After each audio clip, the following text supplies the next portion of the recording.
Hello and welcome to Strive, where we talk about security, technology, resilience and everything IT, all in a virtual environment.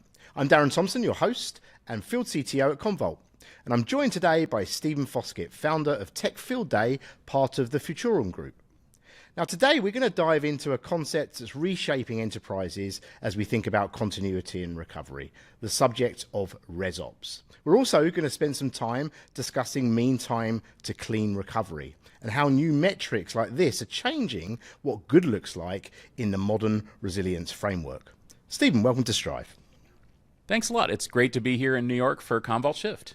It's great to have you. Now, you've been tracking IT operations in its various evolutions for a lot of years now. Tell us a little bit about that experience, first of all, and I'd love to get into your initial observations of the differences, really, between traditional IT ops and now what we're calling resilience ops. Well, I think fundamentally it's right to call it IT ops because traditionally it has always been about IT operations. It's about operating IT infrastructure, operating applications and platforms for IT, and not so much about operating business functions and supporting the business.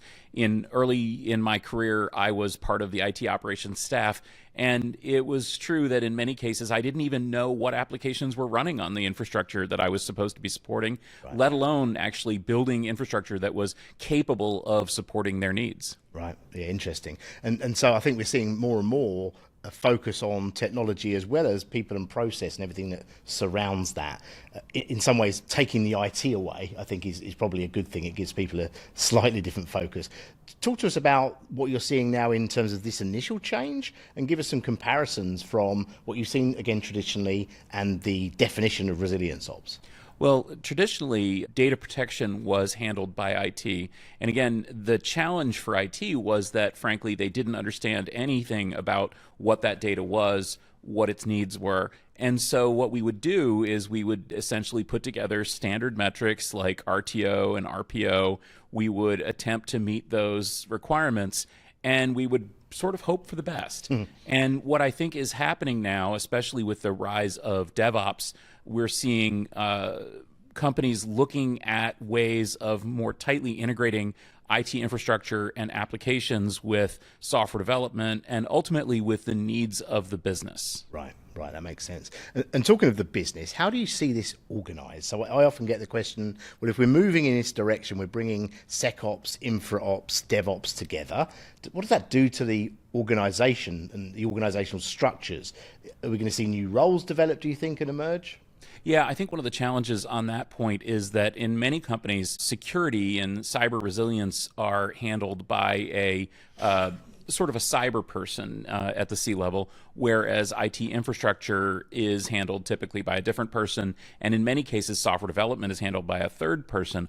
All of them, I think, though, are looking at this DevOps integrated approach toward developing applications, and I think that they're hoping that they can more tightly organize, more tightly coordinate. But that's always going to be a challenge because ultimately you have different reporting structures, different goals, and frankly, different incentives for each of these different parts of what many would think of as IT.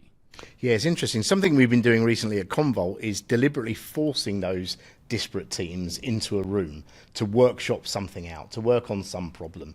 And the problem is often less important actually than bringing the people together.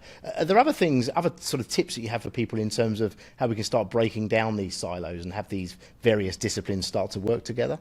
Well, ultimately, I think it would be extremely helpful if we could get those people together to work together. And that's one of the things that I've noticed that the industry overall is really trying to do, especially a data protection company, with that sort of heritage like Commvault has, bringing in people who really understand cyber, who really understand resilience, and trying to build sort of a new practice of ResOps, resilience operations, within the cybersecurity practice as a way to help them better work with the traditional IT folks over on the more traditional IT ops side. Right, yeah. A really simple use case for that we're involved in every day here at Commvault is building a cyber recovery plan. the cyber recovery plan needs those traditional infrastructure folk. That's really backup and recovery and data protection. But it also needs forensics, so we know where the clean data is. That's traditionally a security job. It needs, DevOps in terms of, some of the sort of functions that you were mentioning there. So again, a good use case for building a workshop is, what does a cyber recovery plan look like? How are we all going to contribute to that? What is that team going to look like? Well, it would be great if more companies had a cyber recovery plan, because frankly, I think many of them do, but it's one of those things where, I guess a secret of the industry is that most people don't really believe it's going to work. I think that they hope it would work. I think that they hope that it would meet the needs of the business, but in many cases, they really don't have that kind of confidence in it. But having that kind of workshop where you're sitting people down across those artificial divides between the different parts of IT could lead us to a position where we might actually have a cyber resilience plan that might actually have some hope of actually bringing the data back in the event of a breach. Yeah, interesting. And one of the other things we've been working on is how do you measure that? So traditionally, that InfraOps team, they were talking RTO, RPO. Security teams are probably more interested in root cause analysis. Almost all of that and none of it matters in a cyber recovery plan. What actually matters is how quickly can the business bounce back? When do we get clean data that we can rely on back for our minimal viable company as quickly as possible? I was recently personally involved in writing a paper around this concept of mean time to clean recovery. I don't know if that's going to end up being the metric, but it's at least moving in the right direction and thinking about this. What are your thoughts around metrics? Have you come across any others that could be useful in this area? Well, not particularly, but I do like the idea of clean recovery, because essentially, again, we're sort of addressing the elephant in the room, which is that in many cases we don't have a clean data set. Sure, we can recover back to X period in time, but is that actually clean data? And also, importantly, another thing that I've been looking at is it's often not all of the data that needs to be rolled back to that point in time. How do we handle a use case where we have a large data set, a bit of it has been corrupted or encrypted or deleted or whatever, and the rest of it is still clean? How do we adjust to that world? Yes. And I think that if we have more of an approach toward treating the data a little bit more granularly, then it'll allow us to have a better recovery than if you're just sort of rolling the entire company back to a point in time. Because if you roll it back to this point in time and it's still corrupted, then you're going to roll it back more and roll it back more. Well, you're going to naturally be losing data at that point. Right. And we definitely don't want to be doing that. Yeah, so that does affect that RPO piece, the recovery point objective. How much data do we lose by keeping it clean?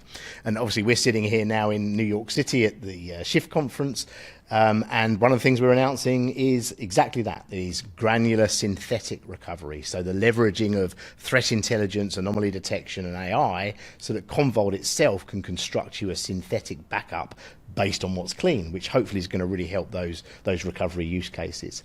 So looking forward then, how do you see this ResOps thing, evolving over the next, let's say, 12 to 18 months or so? What are going to be the big moves there, do you think?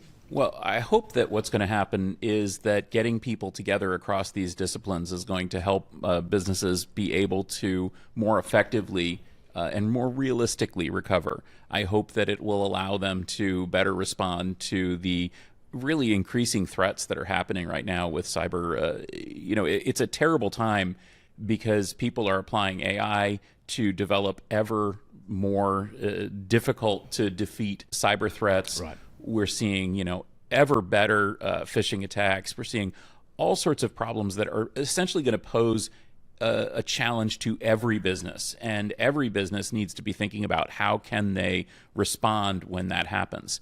Allowing companies to approach that sort of resiliency as a practice instead of approaching the copying of data or approaching the, as you said, incident response or the root cause analysis. Having an entire overall approach toward resilience operations, I think, would hopefully help make businesses more resilient.